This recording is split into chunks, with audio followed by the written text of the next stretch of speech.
Here is a classic setup of Washington's defense of the Brandywine, trying to prevent the British from breaking through to Philadelphia.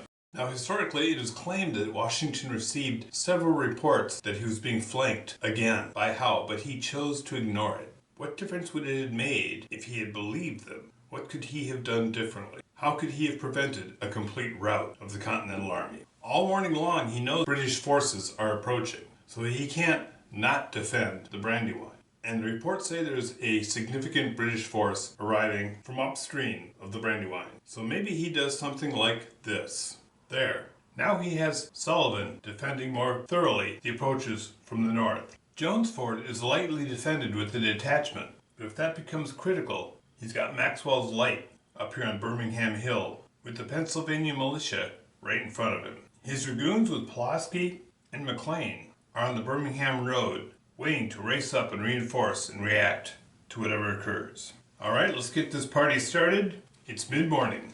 Knyphausen is going to be marching south, attempting to draw away as many forces as possible from the north. Now he does have some detachments heading north to demonstrate and try to hold down any other forces that might be tempted to move to resist the threat from the north. And now it's late morning. Knyphausen's troops begin deploying and demonstrating. There's tense silence in anticipation. And now it's early afternoon, and Howe and Cornwallis will arrive from the north. The British attack comes with complete surprise, and dragoons are riding around the flank. Sullivan executes a fighting withdrawal, and now it's mid-afternoon. Sullivan withdraws Stevens' troops and has them cover the Birmingham Road at Osborne Hill. Knyphausen readies an assault across Chad's Ford. Hearing the fighting and getting reports from Sullivan's troops that he's being overwhelmed, Washington swings into action. He sends his dragoons out to cover his flank. He alerts Maxwell to be ready. Cornwallis' excited troops push forward. And now, mid-afternoon, heavy combat erupts. It's heavy fighting and the colonists are pushed back. Now it's late in the afternoon. Cornwallis' artillery opens up on colonial troops along the Brandywine, forcing them back, and Cornwallis keeps up the pressure. What will Sullivan do? How much ground can he give? Street Road here is a major road and it's critical. More desperate appeals for help are sent to Washington. And then Knyphausen's troops surge forward. Washington calls for Greene to send some troops over to Sullivan, but Greene has his hands full. Having delayed the British troops at the river crossing, the detachment pulls away, and Knox's artillery opens up. And then Nash's troops surge forward. With heavy casualties to the British, the colonials are forced to take cover behind Knox's artillery.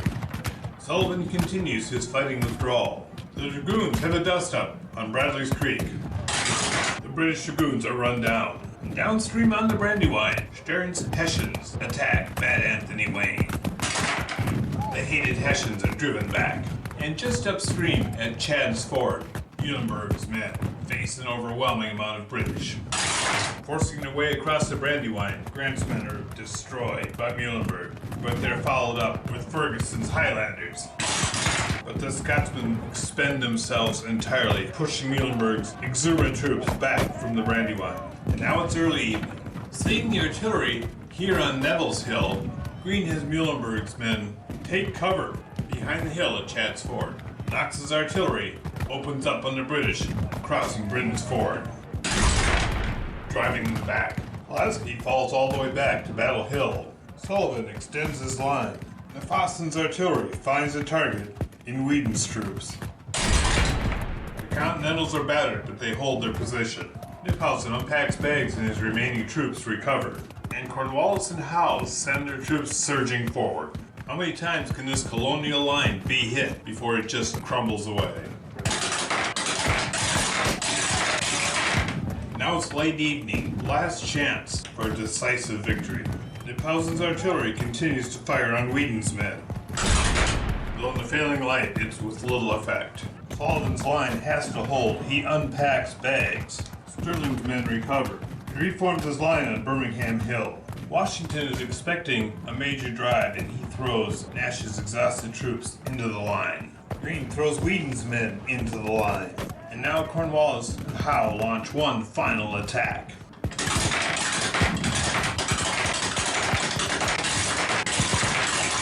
And now now night falls.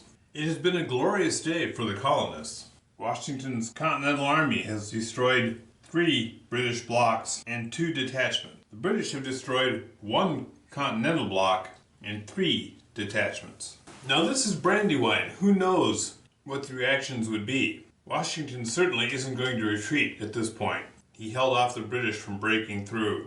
The fact that the Continental forces held together and are not racing off the map, I'm calling as a Continental victory. But of course, true victory is when you've defeated the enemy, and the British are far from defeated. Now in true musket battles fashion, the 2 players could decide for themselves, do we want to do a night turn and fight again tomorrow? I would call this the Continental Army victory simply because they did not get wiped right off the map. In the end, Washington, defending more aggressively from the north, seems to have worked. Good game.